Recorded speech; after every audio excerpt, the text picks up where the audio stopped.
ನಮಸ್ಕಾರ ಗೆಳೆಯರೆ, ಮಾರ್ಕೆಟ್ ಮಿತ್ರ ಚಾನೆಲ್ಗೆ ನಿಮಗೆಲ್ಲರಿಗೂ ಆತ್ಮೀಯ ಸ್ವಾಗತ. ನಾವು ಶ್ರೀಮಂತರಾಗಬೇಕು ಎಂದು ಎಲ್ಲರೂ ಬಯಸುತ್ತೇವೆ.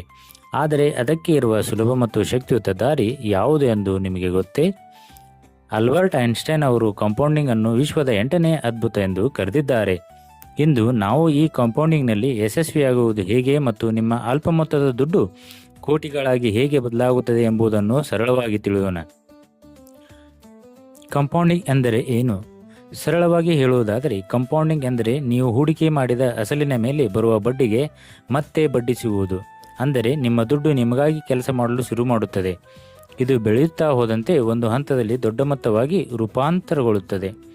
ಕಾಂಪೌಂಡಿಂಗ್ನಲ್ಲಿ ಯಶಸ್ವಿಯಾಗಲು ಪ್ರಮುಖ ಸೂತ್ರಗಳು: ಬೇಗ ಹೂಡಿಕೆ ಆರಂಭಿಸಿ. ನೀವು ಎಷ್ಟು ಬೇಗ ಹೂಡಿಕೆ ಮಾಡಲು ಶುರು ಮಾಡುತ್ತೀರೋ ನಿಮ್ಮ ದುಡ್ಡು ಬೆಳೆಯಲು ಅಷ್ಟು ಹೆಚ್ಚು ಸಮಯ ಸಿಗುತ್ತದೆ. 20ನೇ ವಯಸ್ಸಿನಲ್ಲಿ ಹೂಡಿಕೆ ಮಾಡುವವರಿಗೂ ಮತ್ತು 30ನೇ ವಯಸ್ಸಿನಲ್ಲಿ ಹೂಡಿಕೆ ಮಾಡುವವರಿಗೂ ಅಂತಿಮ ಮೊತ್ತದಲ್ಲಿ ಅಜಗಜಾಂತರ ವ್ಯತ್ಯಾಸವಿರುತ್ತದೆ. ಶಿಸ್ತು ಮತ್ತು ತಾಳ್ಮೆ. ಕಾಂಪೌಂಡಿಂಗ್ ರಾತ್ರೋರಾತ್ರಿ ಆಗುವ ಮ್ಯಾಜಿಕ್ ಅಲ್ಲ. ಇದಕ್ಕೆ ತಾಳ್ಮೆ ಬಹಳ ಮುಖ್ಯ. ಮಾರುಕಟ್ಟೆಯಲ್ಲಿ ಏರಿಳಿತಗಳು ಬಂದಾಗ ಹೆದರಿ ಹೂಡಿಕೆಯನ್ನು ನಿಲ್ಲಿಸಬೇಡಿ. ದೀರ್ಘಕಾಲದವರೆಗೆ ಹೂಡಿಕೆಯನ್ನು ಮುಂದುವರಿಸಿ. ಸಣ್ಣ ಮೊತ್ತದ ಹಣದಿಂದ ಆರಂಭಿಸಿ. ಹೂಡಿಕೆ ಮಾಡಲು ಲಕ್ಷಾಂತರ ರೂಪಾಯಿ ಬೇಕಿಲ್ಲ. ತಿಂಗಳಿಗೆ ಸಣ್ಣ ಮೊತ್ತದ SIP ಸಿಸ್ಟಮ್ಯಾಟಿಕ್ ಇನ್ವೆಸ್ಟ್ಮೆಂಟ್ ಪ್ಲಾನ್ ಮಾಡುವ ಮೂಲಕವೂ ನೀವು ಕೋಟ್ಯಾಧಿಪತಿಯಾಗಬಹುದು. ಮುಖ್ಯ ಇರುವುದು ದೊಡ್ಡ ಮೊತ್ತವಲ್ಲ, ಹೂಡಿಕೆಯ ನಿರಂತರತೆ.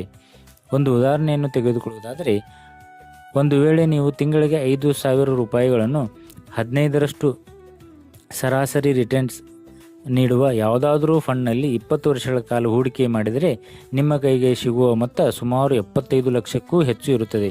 ಅದೇ ನೀವು 25 ಅಥವಾ 30 ವರ್ಷ ಮುಂದುವರಿಸಿದರೆ ಅದು ಕೋಟಿಗಳ ದಾಟುತ್ತದೆ. ಇದನ್ನೇ ನಾವು ಸಮಯದ ಶಕ್ತಿ ಎನ್ನುತ್ತೇವೆ. ಕೊನೆಯದಾಗಿ, ಕಾಂಪೌಂಡಿಂಗ್ನಲ್ಲಿ ಯಶಸ್ವಿಯಾಗಲು ಇರುವ ಒಂದೇ ಗುಟ್ಟು ಎಂದರೆ ಹಿಂದೆ ಹೂಡಿಕೆಯನ್ನು ಆರಂಭಿಸುವುದು. ನೆನಪಿಡಿ, ಹೂಡಿಕೆ ಮಾಡಲು ಅತ್ಯುತ್ತಮ ಸಮಯ ನಿನ್ನೆ ಆಗಿತ್ತು. 2ನೇ ಅತ್ಯುತ್ತಮ ಸಮಯ ಎಂದರೆ ಅದು ಇಂದು. ಈ ಮಾಹಿತಿ ನಿಮಗೆ ಇಷ್ಟವಾಗಿದ್ದರೆ ದಯವಿಟ್ಟು ವಿಡಿಯೋ ಲೈಕ್ ಮಾಡಿ ಮತ್ತು ನಿಮ್ಮ ಬಂಧು ಮಿತ್ರರೊಂದಿಗೆ ಹಂಚಿಕೊಳ್ಳಿ. ಇಂತಹ ಹೂಡಿಕೆ ಮತ್ತು ಮಾರ್ಕೆಟ್ ಕುರಿತಾದ ಹೆಚ್ಚಿನ ಮಾಹಿತಿಗಾಗಿ ಮಾರ್ಕೆಟ್ ಮಿತ್ರ ಚಾನಲನ್ನು ಸಬ್ಸ್ಕ್ರೈಬ್ ಮಾಡಲು ಮರೆಯಬೇಡಿ. ಧನ್ಯವಾದಗಳು ಸ್ನೇಹಿತರೆ.